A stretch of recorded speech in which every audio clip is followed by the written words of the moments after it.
مشاهدينا تاني فقرة معانا وفقرة مهمة جدا الحقيقة بعنوان المرأة ملهمة ومبدعة فعلا في الأدب العربي. النهاردة في فقرتنا دي حقيقة هنتناول أشهر الروايات اللي على مر الزمان طبعا وعلى مر التاريخ اللي اتكلمت باستفاضة عن المرأة في الأدب. الحقيقة حول هذا الموضوع هيكون منورنا في الاستوديو طبعا دكتور أحمد عفيفي الكاتب الصحفي. أهلا بحضرتك. أهلا بيك يا أستاذ سلمى. طبعا في البداية دكتور أحمد عايزة أعرف نتناول بقى المرأة من أصولها خالص والمرأة في العصر الفرعوني.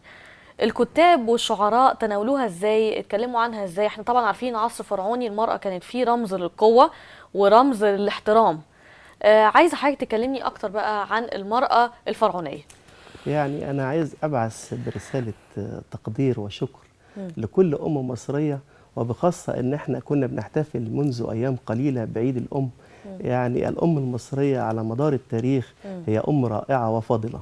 أكيد. ويمكن بنتهز هذه الفرصة وبقول لوالدتي الله يرحمك، لأن يمكن أول عيد أبقى موجود فيه وما تبقاش معايا، فالله يرحمها. الله يرحمها. فبندعو لها بالرحمة يعني. والحقيقة برضو ببعث بشكر وتقدير لكل أمهات الشهداء لثورة 25 يناير، وبقول لهم الله يصبركم وإن شاء الله تاخدوا حقوقكم كاملة إن شاء الله. إن شاء الله. وإذا تحدثنا في هذه الحلقة عن المرأة، فالمرأة الحقيقة شيء جميل طبعا. خلقه الله لكي يستمر الكون. وإذا تحدثنا عن المرأة عند الفراعنة، عايز أقول لحضرتك إنها كان بيحتفى بها احتفاء غير عادي.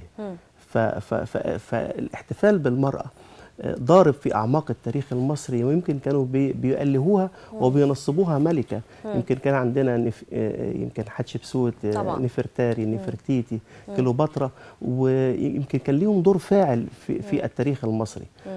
فاحترام المرأة ضارب في أعماق التاريخ لحد دلوقتي الحقيقة. يعني بنشوف إزاي الأجانب بياخدوا حتشبسوت مثلا كمثل أعلى ليهم، وإحنا أكيد لازم ناخد منهم مثل أعلى.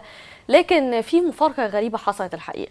لو هنتكلم عن المرأة في العصر اللي احنا بنعيشه دلوقتي، ليه وصل بينا للحال ده؟ ليه ما بقيناش زي المرأة زمان لعصر الفراعنة، وهي المرأة كانت رمز القوة والجبروت ورمز الاحترام، ولدرجة حضرتك قلت ان هم كانوا بيألهوها. ايه اللي حصل؟ ايه المفارقة الغريبة اللي حصلت؟ يعني انا هكلمك بمنتهى الأمانة. هي الإديوكيشن، التربية والتربية والأسرة. النهارده يعني النهارده السلوكيات الغريبة اللي احنا بنشوفها في الشارع المصري، ويمكن الآفة التي طرأت على سلوكيات المصريين، وهي تحرش بالسيدة المصرية في الشارع.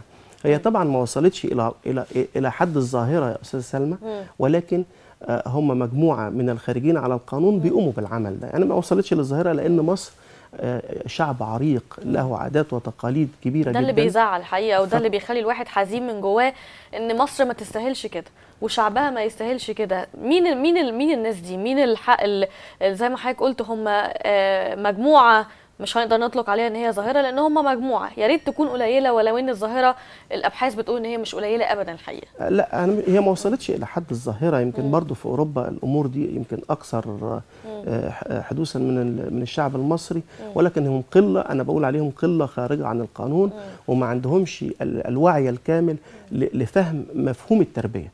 التربيه هي عمليه تعديل وتغيير في سلوك الفرد نتيجه لما يتعرض له من خبرات وما يقوم به من انشطه. بمعنى ايه؟ ان السيده المصريه، يمكن احنا بنتكلم عن المراه، هي اللي بتؤسس سلوكيات الطفل.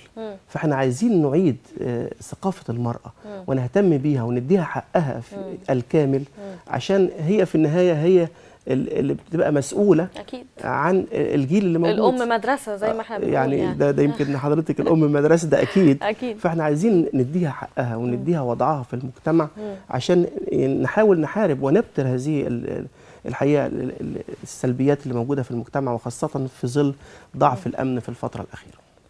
للأسف الشديد. احنا نرجع بقى الحقيقة لموضوعنا مرة تانية، وبنتكلم عن الأدب العربي، ونتكلم عن المرأة.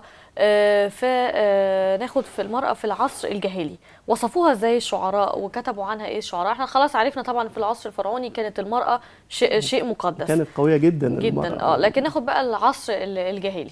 والله المرأة في العصر الجاهلي كان بينظر إليها على إنها في معظم الأحيان على إنها جسد بلا روح. جسد وإنسانة من الطبقة الثانية، وكانت ما كانتش واخدة حقها الحقيقة بشكل كامل. ولكن شفنا المرأة كمصدر إلهام عند قيس وليلى وعنتر وعبلة وبتاع. ولكن المرأة هي مصدر إلهام للشعراء، ولكن في الناحية الأدبية ما وصلتش إلى نفس العمق كملهمة للكاتب. واخده بال حضرتك؟ ولكن بعد نزول الاديان السماويه، انا هنا بقى كنت عايزه اتكلم مع حضرتك بقى بعد نزول الاديان السماويه، هل فعلا تغيرت النظره بقى للمراه وكتبنا عنها بشكل اعمق شويه، وبدانا ان احنا مش بس نجسدها كجسد بلا روح ونوصفها زي ما حضرتك بتقول في العصر الجاهلي؟ لا، الحقيقه اول ما نزلت الاديان السماويه تغير مفهوم التعامل مع المرأة بشكل كامل. خدت حقوقها، خدت تشريعاتها، ربنا أجاز ليها العمل وإنها تبقى موجودة بجانب الرجل وتتحمل نفس المسؤولية وبنفس القدر. ولكن برضو احنا مع متغيرات العامة، يعني يمكن انا برضو بنربط مع الواقع اللي احنا فيه، مع التغير اللي موجود حضرتك في الساحة. يعني انا اتمنى ان المرأة تبقى موجودة في كل المواقع، ولكن ليا تحفظ هنا ان هي وفق امكاناتها الفسيولوجية. يعني ما بمعنى يعني ما المانع ان المرأة تبقى طبيبة ومذيعة ومعلمة ولكن تبعد عن الاعمال اللي هي لا تليق بتكوينها الفسيولوجي اللي ربنا خلقه.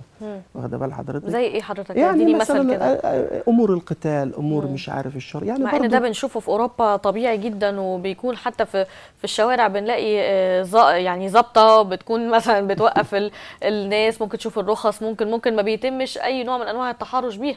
اكيد ده لو حصل في مصر هيكون يعني كارثه من الكوارث اللي ممكن اي حد يشوفها. يعني انا نتمنى، بقول لحضرتك ان احنا نعيد النظر، بقول لحضرتك في عمل. لكن المرأة شيء مهم جدا. يمكن المرأة النهارده الرجل 51%، المرأة 49%. ما نقدرش نجنب المرأة ونهمش دورها اطلاقا.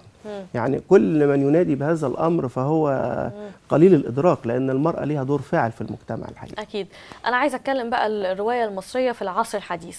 في ادباء الحقيقه اثروا فينا جدا جدا، زي طبعا نجيب محفوظ، وكمان عندنا يوسف ادريس.